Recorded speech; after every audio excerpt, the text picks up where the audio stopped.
everyone. I am back. I hope everyone has had a good week. I definitely have been having a great week. Been up in spirits and been feeling really good. The last video, I left off with my mother being fired from her job. She's out of work. And we are now, my sister and I are now trying to find another place to stay because we no longer can stay at my aunt's home. So this video, I'll jump into this. So while my mom is out of work, she also, which I didn't mention previously, but I'm gonna mention it now before I jump into this next video. So while she was out of work, she just had to get surgery done for a personal matter of hers. While she is deciding to get this surgery, she also decides to get a tummy tuck as well, and her boyfriend was going to pay, over $4,000 or whatever to get her a tummy tuck while she is getting whatever procedure she had done. She goes ahead and gets this done, all while being unemployed. When, obviously, if her boyfriend had money to throw around like that, being out of a job and everything, it would have made sense to use that money for something else, but just wanted to throw that out there before I start into this. So as she did get that done, it was she was at home for a while. If anybody knows how that procedure goes, it's very I know they've advanced in the technique, so a lot of this, what I'm going to say, is kind of old school, but when they did these tummy tucks, you had to go home and you were literally out of commission. You couldn't really do anything because you had drains coming out of your stomach. So, she was draining, constantly changing bags, all that kind of stuff. So that was something that she had to do. My sister and I were on a mission to find a place to stay. And we find these apartments. Like I said previously, we find these apartments. And it wasn't in the best area of Houston. And while my mom is out of a job, she decides she has to stay with us, so she's sleeping on the couch. I take a room, my sister takes a room. We found a 2-bedroom apartment. We each are in our rooms, and I decided to take on more hours where I was at the mall. So I started working lots of double shifts and stuff, and my sister was working as well. By this time, I think I'm around 20 years old, 19 or 20. And my daughter is barely 2. I think she's about to be 2. I don't think she's 2 at the time. My mom's boyfriend had came and offered me a position at a company that he was helping to start up. This was a new company in real estate, and he wanted to know if I wanted a full-time position, and this was going to be my first corporate job. So of course I told him I needed the money, and it was my first time working in this corporate field. So I decided to take him up on the offer. I started working at this company before it even opened, helped building the company. Of course, I think 19 or 20 at the time. I was making, they offered me what was it? It had to be between $21,000 a year. It was just literally nothing. But it was something. It was something compared to what I was making, at the mall. So, it was regular 8 to 5. I started working there. Several months go by, and I am going to talk about another incident that happened with me in my life. another major one besides the car accident that I mentioned previously in the other video. This one, I decided I was going to go grocery shopping one day, and it was at night. I had got home from work, and we needed some groceries. So I myself was going to go and get groceries, and it had to be around 9. I would say like 9:30ish, 9:30 p.m. So my mom was going to stay and watch my daughter, and I think my sister was like at night school, if I'm not mistaken.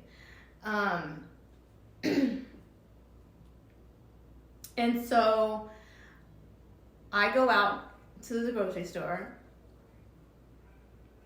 I come back and I pull into my apartment. I park, and of course, you know how we do.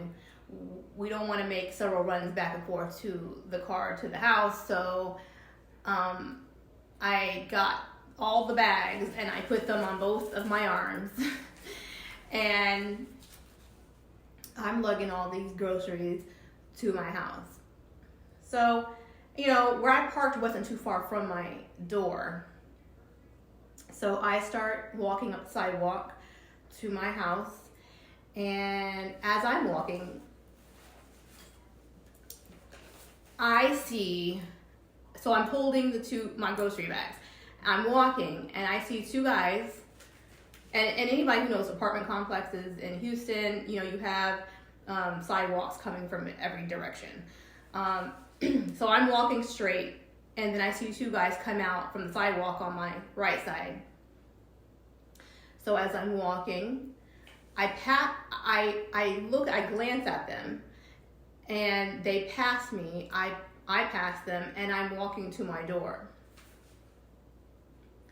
As soon as I am barely 10 feet from my door, I get grabbed from behind. So as I'm being grabbed around my throat from behind, I don't even think I looked. I just heard him say, "Drop the bags." And then I felt the gun to the back of my head. I heard it. It clicked, and then he put it to the back of my head. So at this point, I'm thinking, shit. And, I'm 20 maybe. First of all, I have a no nonsense, I don't tolerate a lot of shit. And, I'm sorry, I shouldn't say that on video. I don't know if YouTube is going to block that, but I don't tolerate a lot of things. At that time, I have a smart mouth, I'm going to admit that. So I'm thinking, crap. So he tells me again, drop the bags and give me the purse. I drop the bags, and I tell them I don't have any cash on me. I don't have any money. I don't carry cash. And the other guy, there's two of them. The other guy says, give me the purse. So I hand him the purse. They're still standing kind of behind me, and I'm looking this way. So the one with the gun to my head tells me to get on the floor and face down. So as I get out of his grip to get on the floor, my reaction was to look behind me. So when I did that, he put the gun in my face and he screams, "Don't look at me." So I kneel and get on the floor. And as I'm doing this, I can just think, and as I'm doing this, he has the gun directly on my head. And I'm getting on the floor, and all I can think is, if it's my time, it's my time, and I'm totally okay with it. But God, take care of my daughter. Like, that's the only thing that kept going through my head. Take care of my daughter. Like, take care of my daughter is what I kept thinking and saying in my head. I get on the floor, and as soon as I get on the floor, I literally turn this way because I'm looking at my door. Like, I'm this close to my door, and I'm looking at my door. My mom and my daughter are on the other side of that. Then I just look face down, and they tell me to count to 10. And as I'm counting, I remember scrunching my eyes, like, because I didn't know if they were going to pull the trigger or not. I was thinking, if they're going to pull it, just let it be quick. Like, I don't want to feel nothing, just let it be quick. So I'm counting, and I think I get maybe to like 6, 7. And then I look back, and then they weren't there anymore. I get up, I grab all the groceries off the floor. They took my purse, had all my keys and everything in it. So I walk literally less than 10 feet to my door, and I'm banging on the door. My mom opens the door, and she's looking at me like, because she thought I had my keys, and I'm like, I get in, and I don't even think, I get in. I didn't say anything at first. I get in, and I say, I just got held up at gunpoint, and they took my purse. And she's looking at me like, quit playing. And I said, I'm not. She's like, Tiffany. She was like, stop playing. I said, I'm not playing. I just got held at gunpoint, and they took my purse. And she's like, are you okay? And I'm like, yes. And she was like, what did you have in your purse? And I'm like, I don't know, everything. And I'm like, driver's license. And I did, for some odd reason, I did carry my Social Security card, and I had my daughter's Social Security card in it. And when I'm thinking about that, I say that, and then my mom's like, oh, great. Now they can steal your identity, Tiffany. They can steal your identity and your daughter's identity. And I'm like, okay, I just got held at gunpoint. And then she's saying, okay, now we got to call the police or whatever, because, you need a report filed, because, if they start stealing your identity. And she just starts sucking her teeth. Like, why you have that? Why are you carrying that with you? And I'm like, oh my God, just call the police. Like, so we call the police. Police come over. They file a report. They're writing it all down. They said that this had been going on in the apartments for a while. After that incident happened, maybe about a week later, I'm coming home from work, and I'm walking to my apartment, and I see one of the guys who had held me up. He was by my apartment, but he was walking by it, and I was walking to it. We pass each other. We both eye each other. And he passes me and leaves it, and I go into my apartment.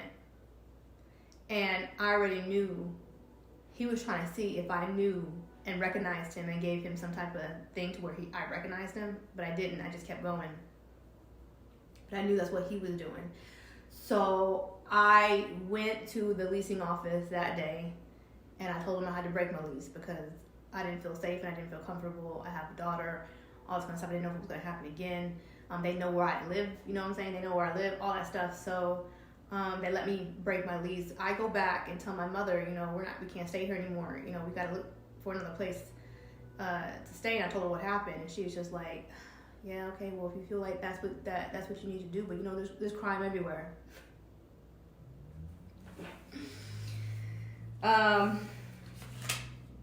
So anyway, needless to say, me and my sister, we found another apartment, and we moved into that one. And of course, my mom moved in, and she's still on the couch because she still does not have a job. A guy I worked with, he introduced me to his son, and me and his son became really good friends, and then we started to date. And my daughter was around 2 and a half maybe.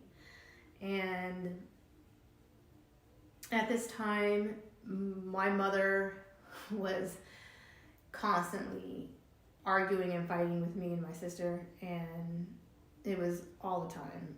It got so bad between her and my younger sister that she decided to go ahead and move out and move in with her boyfriend. So my sister and I, we roommated for a couple years, and my younger sister and I, when we roommated at the time, we had our differences and we got into our own fights. And there was one instance where we got into a huge fight, and my cousin from New York was in town, and, you know, I had my boyfriend at the time there, and I think her boyfriend was there at the apartment, and we just got into this huge fight, and she pulled a knife out on me, and it got that bad to where she pulled a knife out on me, and the neighbors, I guess, called the police because of the noise, I guess. So after that, you know, I decided to get my own apartment. And, you know, I really couldn't afford it at the time, but, you know, that was the only option I kind of had at that point, because my sister was going to roommate with one of her friends, and my twin sister, she was still living with her boyfriend and his mother. And I decided I was just going to, you know, get my own place and try and wing it as best as I can. Because at the time, you know, I'm paying a car note, and this car that I had was actually a car that was that I got, but my mother's boyfriend was the co-signer on the car. It was the only way I could get a car because I didn't have any credit. So I was paying a car note, and I was gonna go get an apartment for my daughter and myself, and I was literally only making $20-something thousand a year. But so I did, and I got this apartment, this 1-bedroom apartment that me and my daughter moved into. And, you know, me being me, I try my best to hold it down, you know, and I always try not to let other people know that, you know, I need help. Again, there goes that, you know, that pride. So, you know, I'm struggling at this point. You know, I'm trying to make ends meet. I actually am working full time, and my mother is living with her boyfriend, but I think at this time she did get a job, so I had to find childcare for my daughter, and I ended up finding her a place, and it was inside of a church where I worked not too far from where I worked. And it was inside of this church, and they had a child care center, and I started to take her there. And me being on my own, paying rent, car note, and groceries, and trying to pay this child care, it literally broke me. Like, it was to the point to where I couldn't even pay the child care, and I was still dropping her off at the daycare. They would tell me I owed this much and I had a balance of this much, and I would give them what I could, but I didn't pay what I was supposed to pay. And I was still taking her there and dropping her off, and they still accepted her, you know.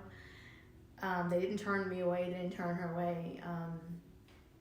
But I got so behind on payments. And just because of the way I handled and managed money, I couldn't. Nobody taught me how to.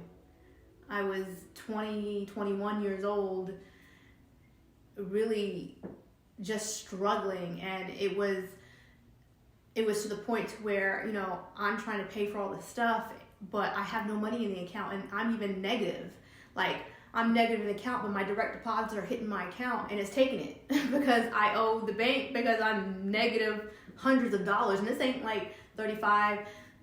This is hundreds of dollars. And so my check is going, you know, I get paid, it's gone because it's going right back to the bank. It got to the point to where I stopped my direct deposit, just so I can get a physical check in my hand. I could just go cash it at a cash place that'll just give me the cash.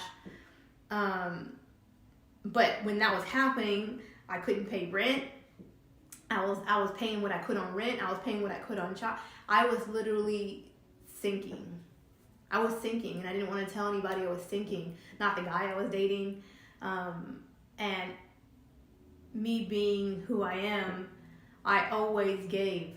So even when I was struggling in that point in my life, I was still giving even to him, because he was in college at the time, and he didn't really have a job. What he did to make money was he washed cars on campus, and I think he had just got a new truck, and he had a truck note too, and he was trying to pay, but he couldn't pay his truck note because he didn't have the money to pay it. And there were several times where I paid it when I didn't have it to pay, but I knew he was saying, he didn't know how he was going to make this payment, that he was going to get his truck repossessed, all this kind of stuff. And I was just like, I'll make the payment. But little did he know, I didn't even have the money to make the payment, but I was trying to be nice to him and give to him. And that's what I did on several occasions. And I look back at that point in my life, and I was struggling, and I never wanted to admit that I was, I finally broke down, and I couldn't pay the rent anymore. So this is actually fast forward several years, because my mother at the time now has broken up with the guy that she was seeing for all these years, and she got her own apartment, and she was living in her own apartment. When I was going through all of this, she was already in her own apartment, and it took me everything I had to just drop this pride and this ego, and to call her and just say, look, I can't do the payments on anything. I can't pay this apartment. I can't do it, And I picked up the phone and I called her and I said, Mom, I can't pay this apartment that I'm in. I said, and me and my daughter need a place to stay until I can figure out what I'm going to do, until I can figure out and save up some money and figure out what I'm going to do. And she said, okay, come on. So, I packed up all my stuff, and also to mention, while I was in this apartment by myself, struggling, trying to make these ends meet, there was plenty of times where I went without eating, just to feed my daughter. And plenty of times where I couldn't even pay a light bill. I was in there without electricity. Me and my daughter would be in there without electricity, and I didn't tell nobody that. Like I don't even think I even told anyone that to this day. Like I was struggling, and I didn't want anyone to know. Like I know what it's like to not have. I know what it's like to not be able to pay the bills and not keep the lights on. I know what it's like to go several days without eating because you ain't got no money to eat. It was a very, very hard time in my life to literally just say, I can't do it. I can't do it right now by myself. I can't. So, we moved in with my mother into her 1-bedroom apartment, and I was sleeping on the couch now, and I stayed there for not too long. It was several months until me and the guy I was dating decided to get an apartment together and move in together. And so we found a spot, and we decided to move in together. And I think in the next video, I will get into that. So I'll end this video here. And, again, thank you guys for taking the time to watch. I hope you guys continue to support me and to watch the videos. I'm sending you peace, love, and light.